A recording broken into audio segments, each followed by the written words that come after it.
আপনার পরিচয়টা দিবেন, আপনি কোন পলিটেকনিক থেকে আমাদের ট্রাস্ট অটোমেশনে আসছেন? আমি ভোলা পলিটেকনিক থেকে ইলেকট্রনিক্স ডিপার্টমেন্ট থেকে ইলেকট্রনিক্স আসছেন। ডিপার্টমেন্ট আচ্ছা থেকে। আচ্ছা, এখানে আসার আগে আপনি কার মাধ্যমে শুনছেন আমাদের প্রতিষ্ঠানের কথা? আমার এক বন্ধু বলছিল যে অনলাইনের মাধ্যমে আপনাদের এখানে দেখার পরে আসে নাকি? হ্যাঁ আচ্ছা, আসার পরে আপনাদেরকে যে প্রতিশ্রুতি দেওয়া হয়েছিল সেই অনুযায়ী আপনারা কাজ পাচ্ছেন কিনা? হ্যাঁ সেই অনুযায়ী কাজ পাচ্ছি। কি কি কাজ শিখেছেন ইতোমধ্যে?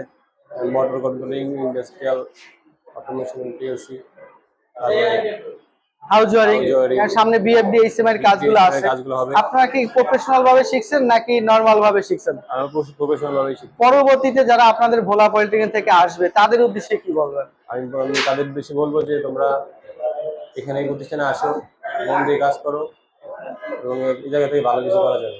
আপনাদের কি স্যাররা ভালোভাবে শিখাচ্ছে কি? হ্যাঁ স্যাররা খুব ভালোভাবে শিখাচ্ছে। আপনার এক কথা শিখে স্যাটিসফাই? হ্যাঁ আমরা আপনারা তো শুনলেন যে ভোলা পলিটেকনিকের স্টুডেন্ট তারা আমাদের ট্রাস্ট অটোমেশন টেকনোলজিতে ইন্ডাস্ট্রিয়াল ট্রেনিং করার জন্য আসছে।